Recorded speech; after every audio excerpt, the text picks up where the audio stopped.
Hello and welcome to Sportic, where we have an amazing vlog ahead. Here we go on the way to the Australian Open quarterfinal clash between Novak Djokovic and Carlos Alcaraz.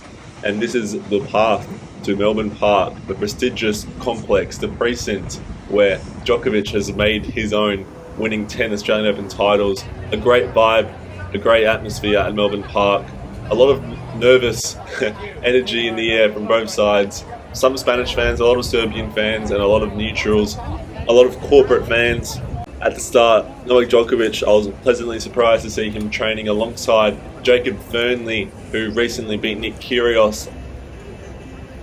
And obviously a connection there with Andy Murray, of course, potentially getting Jacob Fernley to train as a sparring partner, hitting partner for Novak Djokovic prior to this clash. There was a lot of talking in between Djokovic and Murray as to certain approaches on return of serve, practicing a lot of kick serves. It was fascinating to watch, so close to an amazing clash. It was almost a bit of a prelude, a bit of a preview of that upcoming match with Carlos Alcaraz. Just a lot of focus for Novak Djokovic here, very locked in, very sharp. The light show was great as well. Just a great way to introduce the fans, to get the fans pumped. Really, it's a great way, a great initiative of the Australian Open. I love coming to Rod Laver Arena and seeing this light show. It always gets the crowd pumped up and ready to go.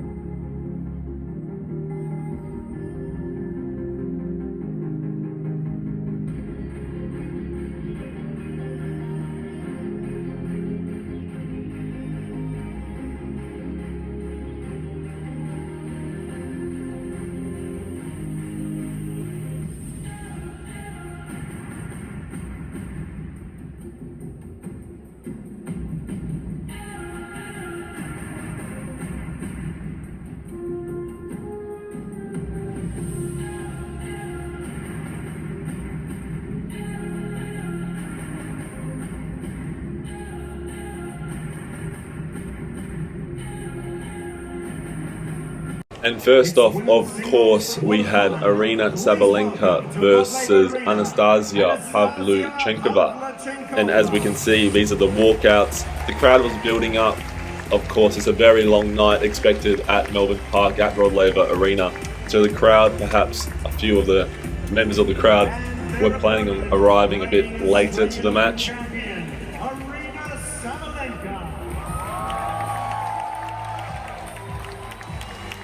It was a very close battle between the two hard-hitting European players.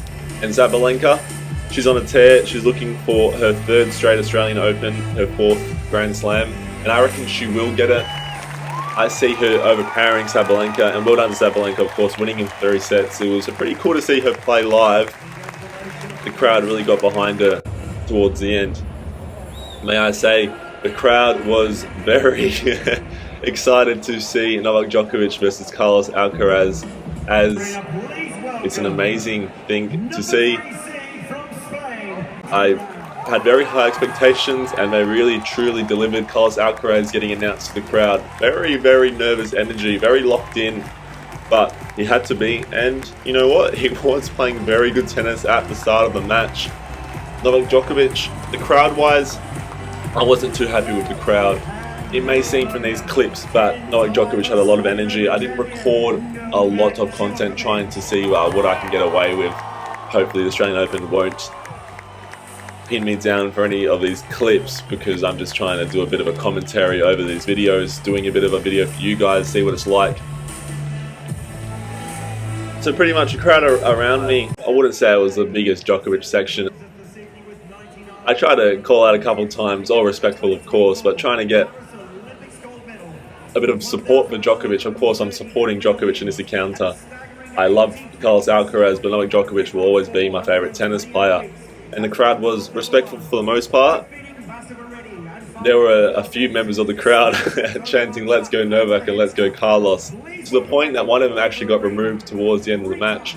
You'll see in an upcoming clip that fan was actually kissed to by Novak Djokovic, not in a disrespectful manner. He was actually kissing him because he gave Novak Djokovic so much support.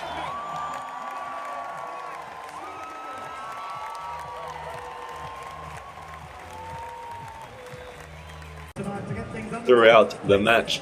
Here, it would have been better to have John, the Hot Shots kid, because that would have been iconic, but it was cool to see these two at the net having a bit of a laugh. The other thing I want to say about the crowd, it was pro Carlos.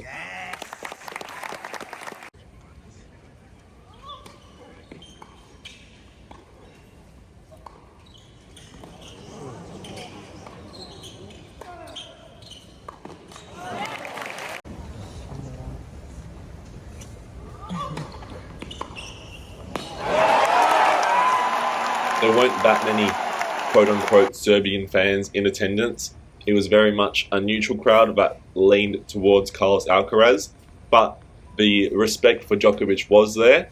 But at one point when he got hurt in that first set, the crowd was giving him a bit of crap, saying, "Oh no, he's faking injuries again," and I'm just thinking, it's the same old story, the same old rubbish that these people have been misled by the media. The same thing going on with that Tony Jones news. What a point, by the way, this set point. Crowd getting riled up, Novak Djokovic locked in. Now giving that kiss to that fan in the crowd. Here we go, there you go. And he was absolutely loving it. He turned around this is the third set, I believe, set point. But the manner in which he was able to turn this game around. Here we go, the match point. This vlog is a bit of a chaotic vlog, but I'm just trying to do a bit of a recap. He hit the ball so powerful, so precise. It was amazing to watch. Such power from the back of the court from both players. But Djokovic, the shape he was able to create on the balls of the defense, the counter punching, amazing. And what a match point as well. Carlos Alcaraz forehand to the net, and Djokovic erupts in emotion, in happiness, in relief, and they embrace at the net. What a battle, what a spectacle. It was a privilege to watch, and I hope this vlog, even though it may seem a bit unstructured and chaotic, we'll see how it ends up on this channel. I hope it was a great chance for you guys to see a bit of behind the scenes footage of this match, and perhaps me speaking over those points will upset you a bit, but you know, need to make sure we don't get into any trouble with the big bosses at the AO. So that's about it. We'll see how it goes against Zverev and potentially Sinner. I hope to see, you know what, Dimonov and Djokovic final if that's possible. I'd like to see an Australian in the final against Djokovic if that's possible. That's my prediction as well, you know what? Lock it in. Until next time, stay safe, and hopefully Djokovic can win the Australian Open. Onwards and out.